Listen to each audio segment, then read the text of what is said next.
Foued. You got a question last week about the married puts that we just posted up today, and you've got a follow-up question. You said, in a choppy market, are put spreads better than married puts if most stocks are falling? And their Blueprint Owners webinar shows some ways to protect a married put position if the stock falls. Okay, well, number one, I'm assuming you're talking about Bear Put Debit spreads. Bear Put Debit spreads, of course, I don't have it up here, but let's go ahead and take a look. It's similar to the Bear Call. It's a parity trade to a Bear Call credit spread.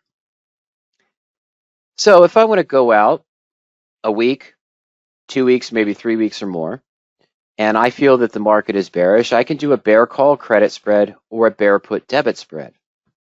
It has a capped gain. It has a capped loss. And some people say, well, because of the loss is capped and it's a known risk, it's a low risk position. Foued, it is not a low risk position. It is a known risk position. Remember, you can still lose 100% of what you invested in this position at any time. Well, not at any time, I'm sorry. At expiration, if the stock's trading above the long put or the long call strike price in the bear call or the bear put debit. As the market's fluctuating up and down, you're going to see some disturbing numbers. What I mean by that is this is a leveraged spread trade, regardless of how you look at it. I can enter a bear call credit spread today. We're going to take a look at that first. Let's just grab one. Hopefully it's here. I doubt it is. Of course, it's not going to be here. But let's take a look at another one. Let's build one on the fly. But this is the default bear call credit spread, our preferred weekly bear call credits, looking for high probability spread trades on stocks in a downturn. I see some popular names here: Square, Avis, Enphase Energy, Altigen, popular stock. Generic is actually up today, but the strike price would be far out of the money, so on and so forth. Let's go to the custom spread tool. I'm going to take AMD. So right now, AMD is trading at about 97.95. Let's go out 14 days. Let's look at a bear put debit spread that's slightly in the money, above the current stock price for that higher probability of making the maximum return. Now, I don't have the probabilities here, but what I'm probably going to do is sell maybe the 102 or 103 put. And I don't want to do just a 2-point spread. We'll keep it simple. We'll do a 2-point spread, Foued. And we'll use the 105. All right. Now, I don't know what this is going to look like, but let's go ahead and sell and buy. I'm going to sell one contract here, buy one contract here. Let's go ahead and submit that. All right, so here's my bear put debit spread. Selling one contract to the 6th of April, 103. And by the way, this is not a recommendation or suggestion at all. And I will explain why in just a moment. And the 6th of April, 105 put at 803. This would be a total net debit of 150 on a 2-point spread position, which means we can get 50 cents back if the stock's trading below 103. What would happen? We'd deliver shares of stock at 103, and we'd force someone to buy shares of stock at 105. So we'd get the $2 difference back in profit off a debit of 150, make 50 cents off a 150 risk, or 33.3%. Now, out of the total maximum risk of 150, this is a low risk position if you're disciplined, but the maximum risk is 100%. Why did I choose AMD? Well, this is a stock I'm in a married put on. Okay. And I think we got in about 96.95, and then it dropped down here to 94.93, and then it moved back up, and then it moved back down again today. There's opportunities to still do income methods on the position I'm in. We'll look at that in a moment as well. And yes, Foued, I see your other comment, but we're going to do this both ways. Now, why is that important? If the stock went up to 102 as it had before, and let's say it does it next week sometime within our 14-day time frame, let's say it does it by the 29th, okay, you're at a loss of $28 on the position. Not too bad, still a low risk trade. But, then it goes back down a couple days later to 98. You're still looking good. Oh, now you're at a profit, 17, which is what? about 30%, 33% of the maximum profit. Is that your target to stop? Is that your target to stay in the position? I don't know. And then later on, it jumps back up to 103 with a few days left to expiration. Let's say 11 days, and for the 6th, we'll go to the 4-4, and you're at that $28 loss, which is half of the expected profit you expected to make. It's not half the expected profit. It's, the full loss. You're not making any profit, excuse me, but a little bit more than half the expected profit might take away half of another position that's working out for you.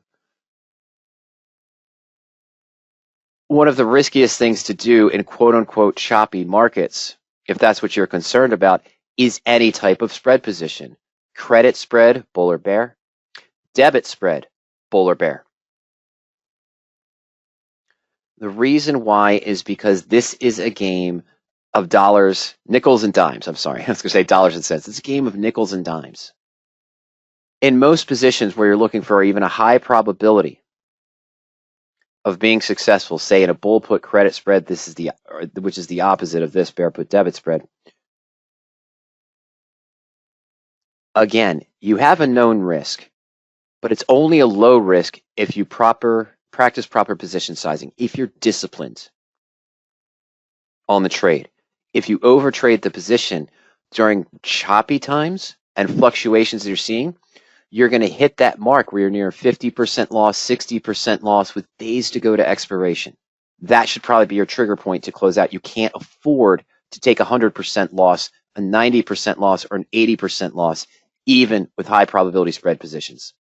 Even if you're disciplined, because it's wiping out too many trades and you will not get ahead.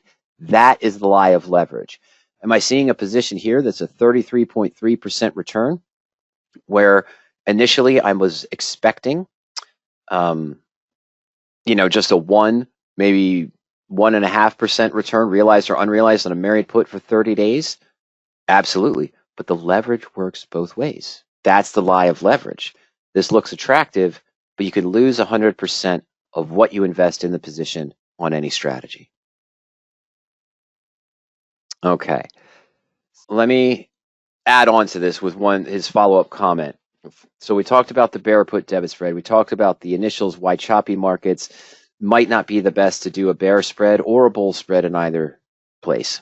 But let's see if we can isolate this and take a look. Foued said, actually, I meant bull put spreads, since we can allow the stock to go down before it hits the short put, whereas with the married put, we can get blocked if the stock does not move up to sell a call above the protective put. There are other income methods you can do following the rules in the blueprint. If the stock stagnates, if the stock falls, if the stock moves up, you don't want to overtrade it, but there's other income methods you can use in all situations. We don't share those on YouTube. I mean, that's the point of the blueprint.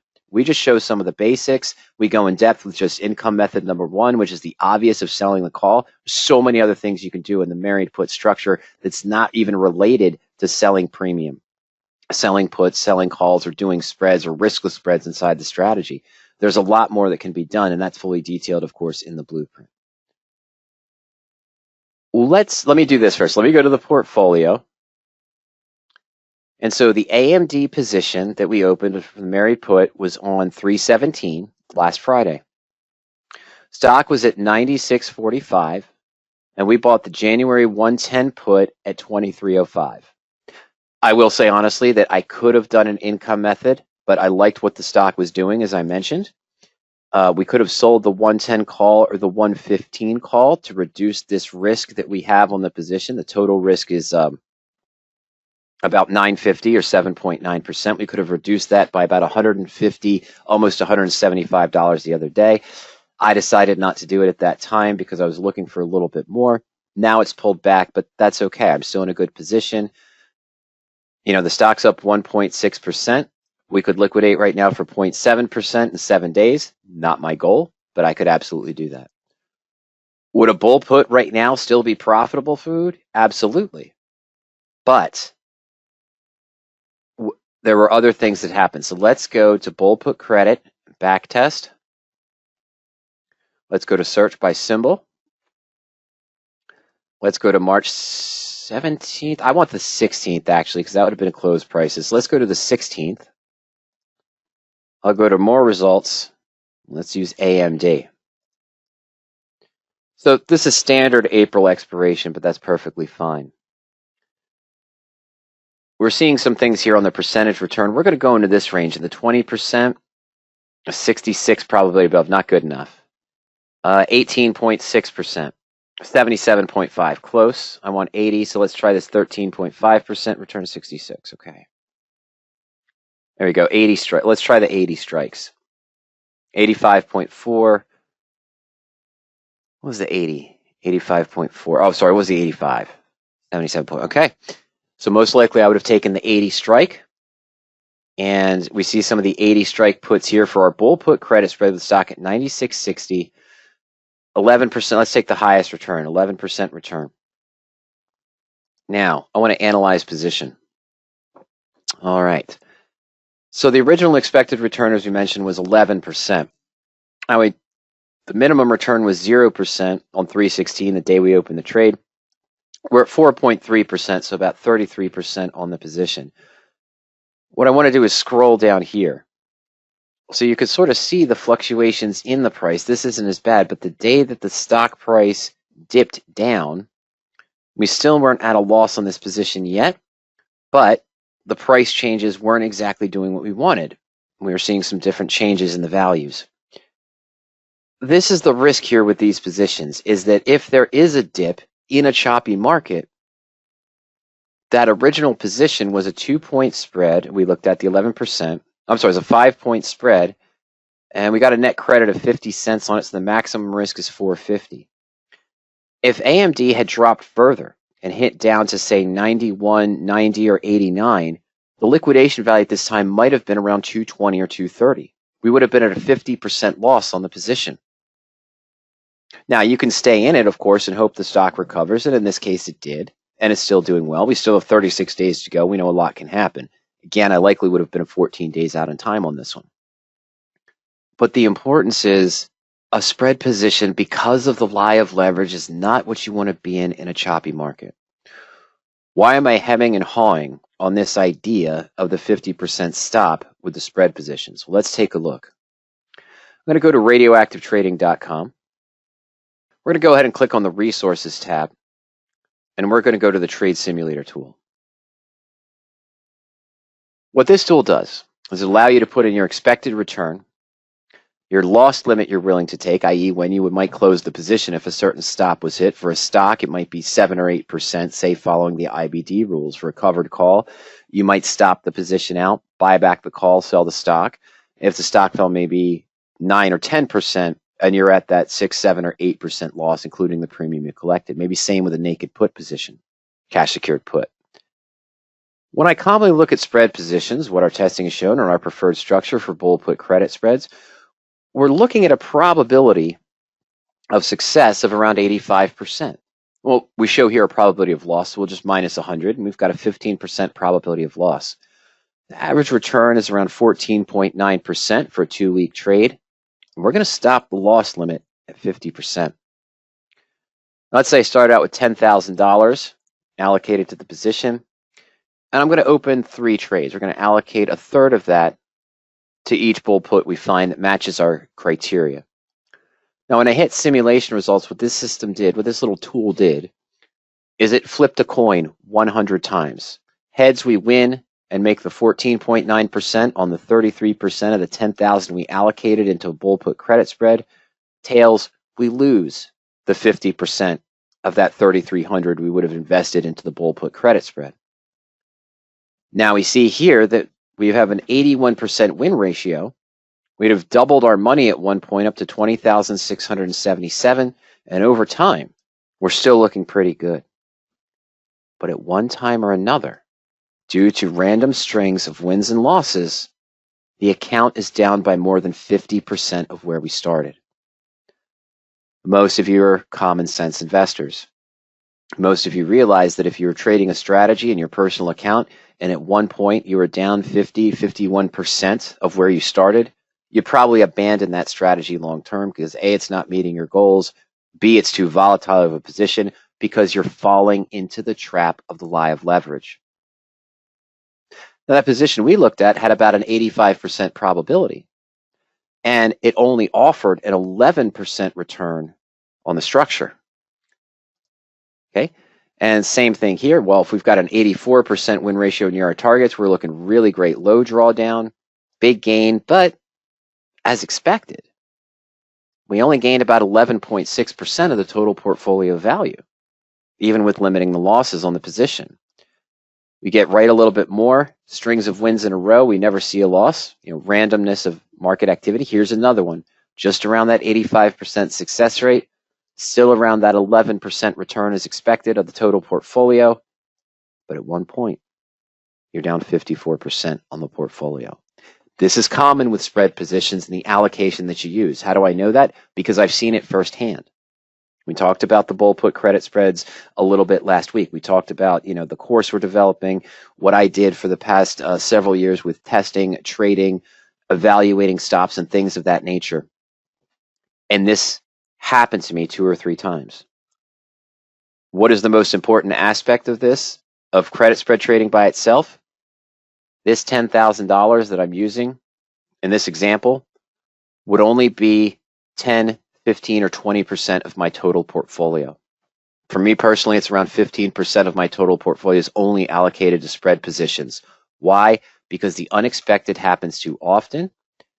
The account will be brought down by 50% at one time or another. And if I'm only using 15% of my total portfolio, that portion of my portfolio in that black swan or unexpected event, I'm only down 7.5%. I'm comfortable with that. I can make that back up. So in this case, if I used $15,000, it would have been an $100,000 account. Loss of 50% would have brought it down only a total of 7.5%. And this happens. Examples 2018. Things were going along swimmingly. I was in 3 bull put credit spreads following the technique I was developing on Texas Instruments, Netflix, and I always forget the third one. Someone came out and decided to send a Twitter tweet saying that I think a trade war with China is a great idea at this time. February 5th, my options had 4 days to go. The spreads had 4 days to go to expiration. A moment that was sent out, the market did not like it. All 3 positions were at a 50% loss. I closed, I want to say ALGN, I can't remember AGLN, but I closed that position and the Texas Instrument positions that day and took the 50% loss. Left Netflix open. It tried to rebound the other day. I got closed out of that position for a little bit less than a 50% loss. The other 2 positions were now at 70% loss. The following day, all 3 were at about a 75 to 80% of the maximum loss. The following day, they were at 90. The last day, on the 9th, they were all 100% loss below both strike prices. That October to December fluctuation end of 2018, not related to anything like that. The market just tried to pull down, then it tried to come back up in November, then completely collapsed in December. Up until September, following this technique, we were at about a 42% profit on that portion of our portfolio. We stopped trading. We saw the market sentiment tool go to a bearish sell warning. We switched out of bull put credit spreads. Had we stayed in it, we would have been a loss at about 42% just in that 2-month period, even having that profit that we had at the beginning down to the end, drawing it down again, almost another 50%. So let's go back to our default here. I could call it 15. I'm going to stay with 14.8, 14.9. Here we go. Nah, that's not a good one. I want to get something normal. And 85 is normal. The average return that the average probability of success rate we see is usually between about 83 to 87%. So right in the wheelhouse here. But I want to get something like an 81 or an 83. 82, this is not bad. Good strings of winners off the top. High point, almost doubled the account size after 100 trades. Only had a drawdown of about 29%, 30%, let's call it, of the total portfolio we're allocating to the position. And an ending amount, 19,940. So almost double, again, the starting basis. I keep everything the same. And this is an 82% success rate, of course. I keep everything the same. I allow the losses to go up to 65, hoping that they're going to recover after a pullback or sudden unexpected market event in the time period. Okay, well, still here with the 86% win rate, we almost doubled the money, but we're down about 33% as opposed to about 30, not too bad. We want to see an 82% success rate. There you go. 82 and 18, strings of winners right off the bat. At one point, yeah, we've got a 27% return. But at one point, total portfolio value was drawn down by 60%. After 100 trades long term, down 34%. That is a massive switch with the same target return, same allocation, same probability, same win ratio, moving from almost doubling your money and only having a drawdown at one point of about 27, 28% to being down 60% and being at a loss of 34, 35% on the total portfolio. You allow losses to go up to 75%. You can see where this is going to go. Let's get a good 82% win ratio. So here, even with 87%, you drop down almost that 64, 67% of the portfolio, and you still could profit long term, but you're not going to stomach this. You're going to get away from that strategy if it's not working for you. Yeah, 81, let's try for 82 if we can. It's random each time. Can't set that directly, but you see how bad the 81s are. The 82s aren't going to be much better. 84 is terrible. We're down 40% long term. We did almost double our money again. But again, at one point, we would see a 65% drawdown. Oh, just give me one. Just give me one. All right, let me try to put it up to 18. See if that forces an 82 realm very quickly. Okay, we'll stick with 83. Better. So at one point, we take the portfolio up 40% of strings and winners and losers. At one point, you're down 75%. Long term, it's a losing transaction. Your portfolio is down about 57, 58% of what you started off with. Keep in mind, what do you need, Foued, when you have a 50% loss in a structure that you've been trading, a 50% loss in your portfolio or part of your portfolio even? You need 100% return on what you have remaining to get that portion back to break even. That's the power of the married put structure long term. The fact that you're controlling risk to single digits and you're putting the market odds in your favor so that even if the stock falls 5, 7, 10%, where you might be seeing a 50 or 60% loss and you need to close it because you can't take a 70, 80% loss on a spread position as we just illustrated, you might only be down 2%. 3% of the portfolio you started off with, or the position that you allocated, not 50, not 60. You're keeping more of your funds. Yes, it's capital intensive. Yes, I'm buying the stock. I am not using leverage, but I'm not falling into the trap of the lie of leverage. And in choppy whipsaw markets, credit spreads, debit spreads, iron condor positions are not the kind of structures you want to be in, because every other day you're going to be losing on one side, then seeing a relative win, and then losing again as the market fluctuates up and down. You're going to be hitting triggers, then potentially trying to manage and roll up and roll down. To what ends? Now you're just trying to fix a broken trade. Whereas, hey, stock fell 10%. Maximum risk on my married put position was 4, 5, or 6%. I might be only at a 2 or 3% loss right now. I can stomach that. I can make adjustments following the rules in the blueprint and do further things. Don't get me wrong. As you can tell, I trade bull puts. I like to trade bull puts. If the market calls for it, I like to trade bear calls or even bear put debit spreads. But it has to be disciplined. It should only be 10 to 15% of your total portfolio value, because even looking for the higher probability trades, even with management ideas that we offer for the credit spreads, at some point that portion of the portfolio is going to be down 50%. I am never going to be down 50% with the 50 to 60% of my portfolio I'm allocating to the married put positions. It is just impossible because of the controlled risk.